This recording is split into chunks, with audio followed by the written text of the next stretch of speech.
이 추경 통과에 대해서 얘기를 해보려고 합니다. 야당이 반대를 하면서 무려 45일 동안 표류를 하던 추경이 지난 토요일에 우여곡절 끝에 국회 문턱을 넘었습니다.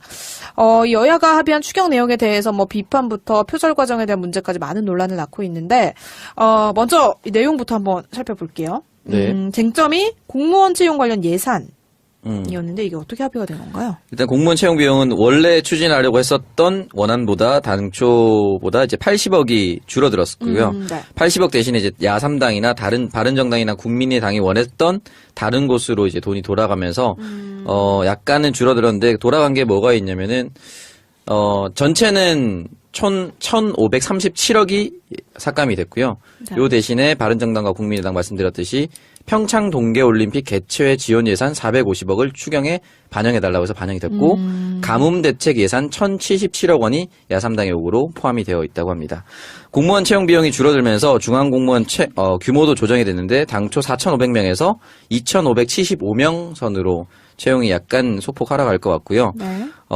포함된 공무원은 파출소나 지구대 순찰 공무원, 그리고 근로감독관, 그리고 인천공항 2단계 계양 공무원 조기 채용을 하겠다. 그리고 군부사관, 그리고 조리독관과 관련된 AI 관리 예방 공무원 등을 증원 채용하겠다라고 얘기를 했습니다. 그래요. 뭐 야당이 80억을 삭감 안 하면은 아예 논의를 안 하겠다 했기 때문에 네. 불가피한 측면이 없지 않아 있었어요. 근데 뭐 예비비로 쓰면 되고 네.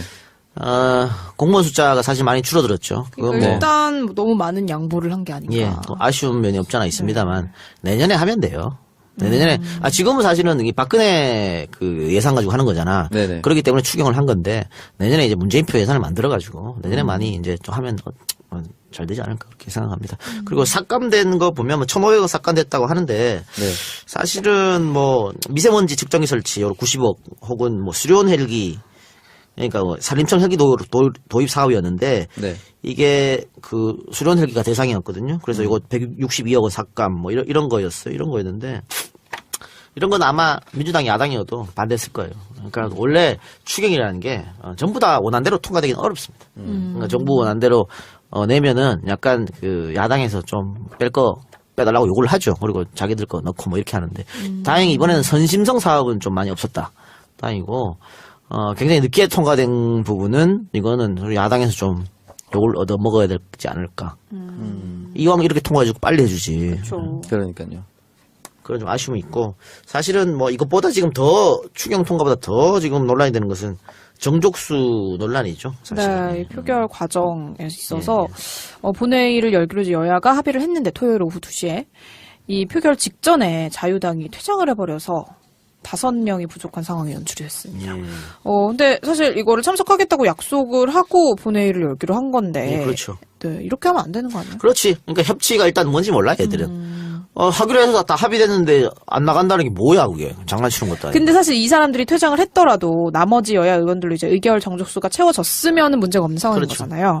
근데 5명이 부족한 상황이 돼버려가지고. 지금 민주당에서 할 말이 없는 지경에 놓였죠. 한두 명도 아니고 26명이나 불참했어요. 네.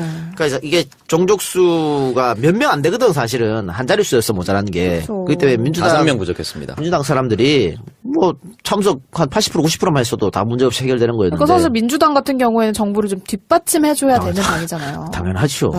근데 26명이나 불참. 이게 한다는 예전 거는? 새누리당이 정권 잡고 있을 때 다 대기시키거든. 이런 일이 어떻게 이루어질 수 있어? 26명이나 그러니까. 불참한다는 게 이게 그러니까 안이하게 생각한 거야. 뭐 자유당 참석한다고 하니까 되겠지 뭐 이런 식으로. 그러니까는 지금 모레 이제 징계 절차를 논의를 하겠다라고 기사가 나왔더라고요. 뭐 우원식 원내대표부터 추미애 대표가 다 사과했으니까 다 사과해야 될 문제고 또 지도부가 뭐하러 있나 이런 거 단도리 하라고 있는 거지. 이게 일단 1차적인 책임은 불참한 이 26명이 있겠지만 어쨌든 최종 책임은 지도부에 있는 거예요. 왜 단도리를 못해? 이게 그 촛불 집회를 지나면서 더불어민주당에 대한 지지율이 50%까지 상회할 정도로 높아졌고, 그리고 사실은 새정치민주연합 때와 다르게 당이 한 몸과 한 마음으로 움직였던 모습이 많았잖아요. 탄핵 포결 이후에도 웃지 말라고 얘기하든지 국민이 보고 있다라고 이렇게 서로 함께 그 으쌰으쌰 했던 부분이 있는데, 지금 집권 여당이 되고 나서 바뀐 게 아니냐, 너무 안일하게 대처하는 거 아니냐라는 비판을 들을 수밖에 없는 상황이었던 것 같아요. 그리고 사실 문재인 정부의 수건이었잖아요. 어떻게 보면 일자리 추경안이. 근데 그게 처리가 되고 나서도 민주당이 고개를 숙여야 하는 상황을 만든 거잖아요. 그렇죠. 사람들이. 그러니까 아니 뭐 자기 집 단도리도 못하면서 뭐 야당 뭐 왜 오케이 이렇게 말을 할 수가 있는 게, 물론 가장 큰 책임은 자유한국당에 있죠. 그런데 그렇죠. 민주당 자기 할 일은 해야 되지. 자기 할 일은 하고 남을 비판해야 정상적이지. 만약에 이거 다 민주당 의원들 대부분 참석해서 통과됐다면 자유한국당이 요거 더 먹을 일이잖아요. 네. 근데 지금 이렇게 거꾸로 됐잖아. 그쵸. 민주당이 요거 더 먹는 상황이 돼버렸으니까. 그러니까 뭐 우원식 원내대표 같은 경우에는 이제 해외 출장 금지 방안 회기 중에 네, 뭐 이거를 제시하기도 했는데, 이용득 의원이 본인의 페이스북에 사전에 예약된 효도 여행을 이유로 불참을 했다라고 얘기를 하면서 뭐 일정이 19일에도 확실하지 않았고 의총에선 8월 2일에 본회의가 나오는 상황에서 노인네들을 실망시켜야 했냐 이렇게 얘기를 아니 했더라고요. 그러니까 뭐 이해가 안 되는, 아주 안 되는 것도 아니야. 계속 일정이 딜레이되고 뭐 그랬으니까. 네. 그러면 이런 이유로 불참하게 되는데 이런 사태가 올 줄 몰랐다, 미안합니다 하면 되잖아. 그러니까. 거기 앞에 토를 달고 뭐 놓친 애들을 그냥 보내야겠냐 뭐 그런 얘기를 왜 해, 쓸데없이. 예?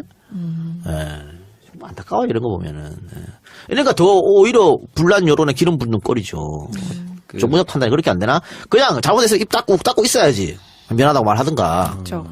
오히려 더 일을 더 크게 벌려요. 아주. 근데 원래는 이게 7월 17일에 본회의를 열어서 처리를 할 계획이었던 거잖아요. 야당이 계속 그렇죠, 반대하는 반대하는 거죠. 바람에. 그리고 추경이라고 하는 것은 통과가 안 된 적이 없어요. 딜레이는 돼도 다 통과돼. 이번에 통과됐잖아. 역사상 한 번도 통과 안 된 적이 없다니까. 근데 이번만큼 느리게 처리된 적이 없지. 그러니까 당연히 통과될 줄 알고 회기를 이렇게 회기가 끝날 줄 알고 이제 자기 나름대로는 약속 잡았고 어기면 안 된다고 판단했겠지만 이런 중요한 중차대한 문제에 있어서 자유한국당을 믿었던 것도 바보 같은 행동이죠. 사실 더 중요한 거는 이제 거의 한 달 반 동안 발목을 잡아온 야당 그리고 이 직전에 퇴장을 해버린 자유당 사람들인데 이게 쏙 들어갔어요. 그러니까 원래 정치란 거 이런 거예요. 그러니까 국회의원들이라는 게 세비 받아서 하는 사람들이잖아요. 그리고 또 그만큼 책임감이 있어야 될 사람들이고, 그러니까 물론 사적 약속 중요하겠지. 그러나 먼저 공적인 일을 먼저 해야 되는 거야. 근데 언론도 뭔가 약간 좀 여당 책임론만 부각시키는 그런. 원래 언론 지형이 너무 기울어져 있다 보니까 그럴 수는 있다. 근데 이거는 뭐 민주당만 욕한다 불만을 표현할 필요도 없어. 뭐 어떻게 잘못한 건데. 골고루 까야지. 이게 이제 두 가지 느꼈던데 네. 기동민 의원도 불참했는데 개인 이유였고 이유 여하를 불문하고 사과드립니다. 뭐 죄송합니다라고 네, 그러면 돼. 짧게 올렸는데 이용득 의원 같은 경우는 구구절절 이렇게 얘기하고 무슨 효도니 뭐 이렇게 하니까 본인이 안 좋은 별칭까지 생겨버렸어요. 효도듯 뭐 이렇게. 그래서 정치인의 사과는 역시 그냥 변명 없이 깔끔해야 된다라는 게 진짜 느껴졌고. 그 있잖아요, 레밍 선생. 네. 레밍 선생도 사과문 봐봐요. 뭐 뒤에 또 나오겠습니다만은 앞에 구구절절 자기가 살아온 인생 쭉 썼어. 뭐 어쩌라고 그거 누가 알고 싶대? 사과하면 되지. 이용득도 마찬가지잖아. 똑같은 거예요. 앞에 쭉 어쩌라고. 제가 그 김학철 의원 페이스북에 들어가서 봤는데 댓글에 베풀이 반성문 올리려 했더니 자기소개서를 올려놨다고. 내가 어떻게 살아왔고 엄마가 뭐 갑질 당한 거에 분노해서 지금까지 이렇게 살아왔는데 어쩌고저쩌고 다 나온 거예요. 그러니까 사실 욕을 더 먹는 거죠. 그리고 하나 더 집권당의 책임 의식을 조금 얘기하고 싶은 게 뭐냐면 자유한국당이 있으면 되겠지라고 생각하는 것도 정말 잘못됐다라고 생각하는 게 지금 보면 자유한국당이 총 한 사람 중에 찬성이 2명밖에 안 했어요. 참석한 사람 반대 25명입니다. 네. 이 사람이 다 참석해서 다 반대했으면 어떻게 될 거예요? 그것과 상관없이 갔어야지. 장재원이 찬성했나? 그거 모르잖아요. 그럴 아니, 가능성이 매우 높다. 나와. 표시 떠. 네. 표시 뜨는데, 지금 뭐 자유한국당에서 장재원을 뭐 제명하니 어떤 이런 말도 나오고 있더라고. 네. 다 철수했을 때 혼자만 남아 있어가지고 징계 절차. 그럼 민주당 의원들이 장재원 둘러싸고 이제 뭐 웃는 모습도 보이고, 장재원은 아마 제명 당하고 싶을 거야. 제명 당하고. 이게 약간 느끼는 게 정치인은 약간 그 핍박받는 그게 그 사람의 정치 인생에서 절대 나쁜 건 아닌 것 같아요. 그러네요. 야, 장재원은 그거 알고 있어. 그래서 싫어. 새누리당을 탈당했잖아. 네. 그렇다가 바른정당 탈당하고 다시 복당했잖아. 네. 지금 본인이 또 탈당하고 어디 들어간다 그러면 정말 철새로 찍히거든. 그렇죠. 그 본인이 선택할 수가 없어. 근데 여기 나가. 좋지. 땡큐. 울고 싶을 때 뺨 때려준 격이지. 나의 소신을 지킨 사람은 되는 거야. 그래서 뭐 그런 상황이고 갑자기 생각나는데 이거 얘기하는데 이장우 의원이 당론에 부합하지 않는 행동을 하는 비례대표 의원은 당론을 결정해서 제명시켜버리겠다. 그러니까 비례대표 의원직을 박탈시켜버리겠다라는 걸 법안을 발의했었어요. 네. 그걸 보면서 느꼈다. 비례대표는 결국은 사실은 그 사표 발생 방지와 그 사람의 취약 계층 또는 취약 직종에 대한 배려인데 당론에 따라서 부합하지 않는다고 그 비례대표 의원직을 날린다는 것 자체가 이 사람들이 정말 자유한국당 의원 자체 국민을 위해서 일하는 게 아니고 정말 진짜 이익 집단이다. 아니 그것도 그렇고 지금 김연아 날리려고 그 법안 그렇죠. 낸거 아니야. 김연아법이다라고 얘기를 하려고 아니, 하죠. 국회의원 한 명 날리려고 법을 새로 만들고 아이고 거기에 쪼잔하 진짜 씨. 대표 발의한 인간이나 같이 한 그 사람이나 똑같은 거예요, 진짜. 원래 지금까지 그 대한민국 정치를 쭉 살펴보면요. 이런 김연아 같은 경우가 생기잖아. 그러면 배려 차원에서 제명시켜줘. 일부러라도. 자유롭게 활동하라. 자유롭게 활동해라. 그건 뭐 이렇게 한다고. 근데 지금은 제명도 안 시켜주고 있어. 자유한국당은. 삐껴가지고. 제명시켜주면 본인이 뭐 다른 당 들어갈까봐. 바른정당 가겠죠. 아 그러니까 그거 겁나가지고 제명도 못 시키면서 그런 법을 만든단 말이야. 에휴. 그러네요. 어쨌든 지금 추경이 통과가 됐으니까 이제 앞으로가 더 중요한 게 아닐까 싶습니다. 네, 추경이 당초보다 너무 늦게 돼서 네. 일단은 추석 전까지 추경의 70%인 7조 7천억 원을 빠르게 투입을 시켜서 그 일자리 창출에 힘을 쏟겠다고 했으니까 지금 이제 2달도 안 남았어요, 사실은. 그쵸. 빠르게 투입해야 돼요. 그러니까 이제 지금 또 새로운 정치권 이슈로 부자 증세가 떠오르고 있는 상황인데 지난주에 100대 국정과제가 공개가 됐죠. 그리고 그걸 해결하기 위해서 178조 정도의 재원이 필요할 것이다라는 발표가 함께 있었습니다. 이런 재원을 마련하기 위해서 부자 증세를 민주당과 정부에서 본격화할 것 같은데 증세에 대한 논의가 예상보다 빨리 나오는 것 같아요. 아니 당연하죠. 증세 없는 복지가 가능합니까? 허구예요, 허구. 그렇죠. 그렇기 때문에 그건 박근혜가 증명한 거잖아. 증세는 당연히 해야 되는데 증세를 한다 그러면 표가 떨어지고 지지율은 깎여요. 그렇기 때문에 다들 증세가 필요한데 말을 못하는 거지. 근데 문재인 대통령이 이제 증세 대상을 초대기업 그리고 초고소득층이라고 콕 찍어서 언급했잖아요. 이건 이제 민주당하고 손발이 맞은 거죠. 그러니까 서민 증세는 앞으로 임기 하지 내에는 않겠다는 없을 건데. 것이다. 그래서 민주당에서 먼저 던지고 청와대에서 환영하는 식으로 받는 식으로 이렇게 했잖아. 네네. 이렇게 했는데 지금 이거 가지고 야당 특히 자유한국당 같은 경우에는 뭐 또 세금 폭탄이다. 옛날에 노무현 정권 때 이 세금 폭탄이라는 워딩으로 재미 좀 봤거든. 법인세 인상할 때도 그렇게. 법인세 아니 그때는 뭐였지? 부동산 종부세. 종부세. 그걸로 아주 재미 봤거든. 사실은 똑같이. 당시 종부세가 9억 원 이상 집 있는 사람이었어. 그랬는데 서민이 9억이 어디 있어? 그렇죠. 거의 없다고. 그런데 조선일보를 비롯해 조중동하고 당시 한나라당인가요? 한나라당에서 이거 세금 폭탄이다. 이 논리로 막 밀어붙이니까 진짜 전세 사는 사람들도 세금 폭탄이다. 우리 다 죽는다 이랬거든. 그래서 재미 좀 봤어요. 그래서 또 들고 나왔는데 그때하고 지금은 완전 다른 상황입니다. 전혀 시도 안 맥히는 이야기고요. 그러네요. 네, 증세 대상을 다시 구체적으로 언급해드리면 소득이 2천억 이상 초대기업 116개사입니다. 네. 전체 사업장의 상위 0.019%. 그리고 개인은 소득 5억 이상 초고소득자 전체 국민의 0.08%입니다. 네. 우리 중에는 이 작가 형님 말고는 없죠. 넘사벽이죠, 넘사벽. 핀셋 인상이라고 하잖아. 거기만 탁 집어서. 그래서 법인세 최고세를 25% 올리고 소득세는 40%에서 42% 이제 2% 올린 건데 이렇게 해서 걷어들인 돈이 4조밖에 안 돼요. 박근혜가 담배값 올려가서 뭐 그런 돈이랑 비슷해. 이 돈 가지고 뭘 할 수 있단 말이야. 지금 100대 국정과제에서 필요한 돈이 178조를 안 그랬어? 네. 근데 제가 봤을 때 그거 더 들어가요. 일을 하다 보면 더 들어가게 돼 있어. 근데 1년에 4조 더 걷어 뭘 어떻게 하겠다는 겁니까? 그러니까 제가 봤을 때는 이거보다 더 걷어 들어야 돼요. 지금 너무 좀 더 적어. 그 대상을 확대해야 된다. 확대해야죠. 지금 직장 다니는 사람 중에 800만 명이 세금 10원도 안 냅니다. 이건 문제 있는 거예요. 이거 건드려야 되는데 차마 이 얘기는 못 하고 있는 거지. 요거를 건드리면 이제 좀. 표 떨어지죠. 불을 못 하잖아. 근데 이건 조세 형평성이 맞지 않아. 돈 벌면 세금을 내야지. 그렇죠. 이제 800만 명이 소득세를 안 낸다는 건데, 부자, 이거 핀셋으로 인상시키는 거 좋다, 찬성. 근데 다른 것도 해야 중부담, 중복지가 가능합니다. 지금은 중부담도 아니야. 저부담. 저부담이지. 그러니까 복지를 올리려면 당연히 증세를 해야 됩니다. 그러니까 지금 필요한 건데, 글쎄, 아직 이제, 문재인 정부 갓 출범했으니까, 올해는 이렇게 가더라도, 대통령이 또, 뭐, 서민 없다 그랬잖아요. 서민 증세는. 그러니까 올해는 이렇게 가더라도, 내년 이럴 때쯤엔 조금 기조를 좀 바꿀 필요가 있어요. 지금 같은, 이렇게 해서는, 글쎄요, 복지를 할 수 있을까요? 그 문재인 대통령이 생각하고 있는 복지 좀 불가능한 겁니다. 이게, 이렇게 찔끔 올려갖고는 안 됩니다. 이거. 근데 보수야당에서는 지금 이 상황도 비판을 하고 있잖아요. 걔도 원래 부자들 편이잖아. 그러니까 정부 여당이 포퓰리즘 정책을 쏟아내고 있다. 슈퍼 리치들 편이니까 사실 이거 초고득 고소득 고소득 하는 사람들 5억이거든 연애. 연애 5억 벌면요. 그냥 연애 5억도 아니야. 차 떼고 포 떼고 세금 띄고 다 띄고 세금이 아니지. 그거 하여튼 뺄 거 다 빼고 5억이거든. 그러면 한 6, 7억 번다고 봐야 돼. 1년에 실제 매출. 1년에 그렇지. 1년에 60억 버는 사람 몇 명이나 되겠어요? 와, 좋겠다. 좋겠지. 거의 없어요. 해당이 거의 안 돼. 아까 뭐 0. 몇몇 프로라 했잖아. 네, 0.08%. 거의 없어요. 그렇죠. 그리고 이제 최저임금이 상승이 됐잖아요. 그러면서 영세 자영업자 그리고 중소업체들을 위한 지원 대책이 함께 나왔습니다. 인건비 지원 그리고 카드 수수료 인하까지 다양한 대책을 발표를 했다고 하는데 이게 실제 효과를 발휘할 수 있을지. 그러니까 아까 얘기했던 198조? 185조? 178조. 178조? 네. 거기에는 이런 거 다 빠져있거든. 이런 거 빠져있어요. 거기 안 들어가 있다고. 올해 추가로 3조 투입하겠다고 한 거에 들어서요. 최저임금 인상 때문에. 그렇기 때문에, 조금 더 지금보다는 세금을 더 거둘 필요가 있습니다. 대신에, 무슨, 모든 사람이 다 똑같이 내는 거 있잖아. 간접세. 네. 간접세는 올리면 안 되고. 늘 말하는 그 주류세나 담배값이 그런 건 올리면 안 돼요. 간접세죠. 네. 뭐 부가가치세 이런 간접세는 올리면 안 되고 직접세.